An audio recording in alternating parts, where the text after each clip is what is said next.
आज आम जाना आधार कार्ड केमिति संशोधन करेंगे। आपण आधार केंद्र आगे लंबा लाइन न लगाई कौन प्रकार पोस्ट ऑफिस बा बैंक को न जाए आपण घर रही आधार कार्ड रे केमिति निजर ठिकाना संशोधन करेंगे। गवर्नमेंट ऑफ इंडिया रे जो निजस्व आधार कार्ड पे आईडी रही unique identification authority of India AI site रे आपण निजे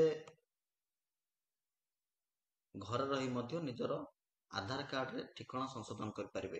ये दोची आपण देखि पाथिबे आधार अपडेट अछि अपडेट आधार आपण क्लिक करिवे एडे आपण देखि पाथिबे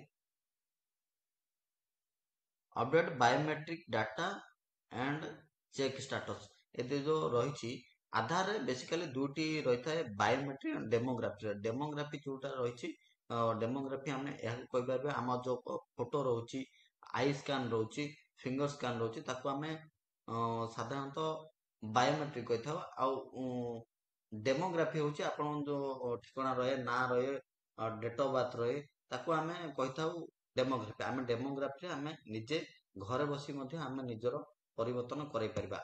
एबे हम गले आधार चेक एठी हमें आसिले वेलकम टू माय आधार मुख्य आधार रो मुख्य साइड आसिले ए साइड रे मुख्यतः आपण मन रखिथिबे आधार कार्ड रे जदि मोबाइल संजोग होइछि बा मोबाइल नंबर लिंक रहिछि ताहाले ए सुविधा आपण पाई परिबे। एवं विभिन्न समय रे आपण जे आधार कार्ड नेकी न जाउछंती आपण जे स्थान रे मध्य ऑनलाइन रो आधार कार्ड डाउनलोड कर परिबे।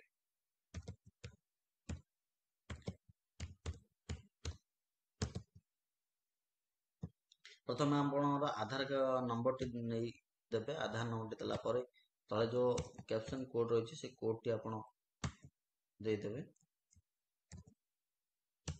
कैप्शन कोड देला परे मो आधार सहित लिंक हेतिबा मो नंबर को गोटे ओटीपी जिवो से ओटीपी सहित आपण ओटीपी दे लॉगिन कर लेबे।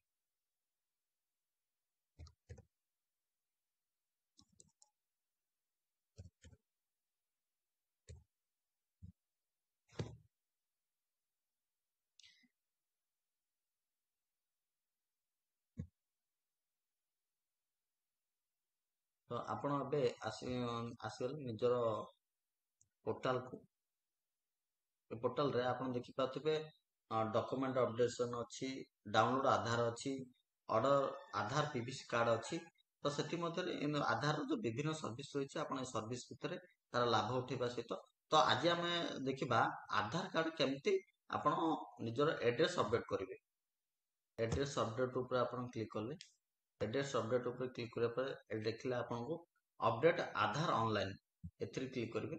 तो एठी आधार अपडेट करिया बेले किछटा नियम रहिछि से नियम को आपण भलो भाबे पढिबे जेहेतु ये आपण को आधार अपडेट करिबा पई बहुत प्रकार सहायक हेबो। तो प्रोसेस टू आधार अपडेट एथिरे आपण को चारटा मिलैछि name date of birth gender तापर एड्रेस अछि। आपण नेम को थरे ही आपण चेंज कर पारबे और डेट ऑफ बर्थ को थरे चेंज कर पारबे जेंडर को मध्ये थरे चेंज नै किंतु एड्रेस को आपण नो लिमिट रहिछि जेते थर मध्ये चाहे चेंज कर पारबे ऑनलाइन रे। एड्रेस ऊपर क्लिक करले ता प्रोसेस टू अपडेट आधार रहउछि प्रोसेस टू अपडेट आधार ऊपर क्लिक करले आपणर करंट एड्रेस पळे आसिला वर्तमान समय आधार कार्ड जो एड्रेस रही से एड्रेस पळे आसिला किंतु आपण स्क्रॉल डाउन करबे स्क्रॉल डाउन करा पले एटो अछि डिटेल टू बी अपडेटेड। वर्तमान आपण कोन कोन से अपडेट करिवे से अपडेट को नै आपण आसिला एठी रहिछि केयर ऑफ आपण बापा को ना दे परिबे बा केयर टेकर को ना दे परिबे बा जदि वाइफ हेचोंती तांकर हस्बैंड को ना मध्य दे परिबे। तो एड्रेस रहिछि ए फॉर्म को फिल करला परे आपण 50 टका पेमेंट करबे आ 24 घंटा मध्य रे आपनकर आधार संशोधन हो जायतिबो।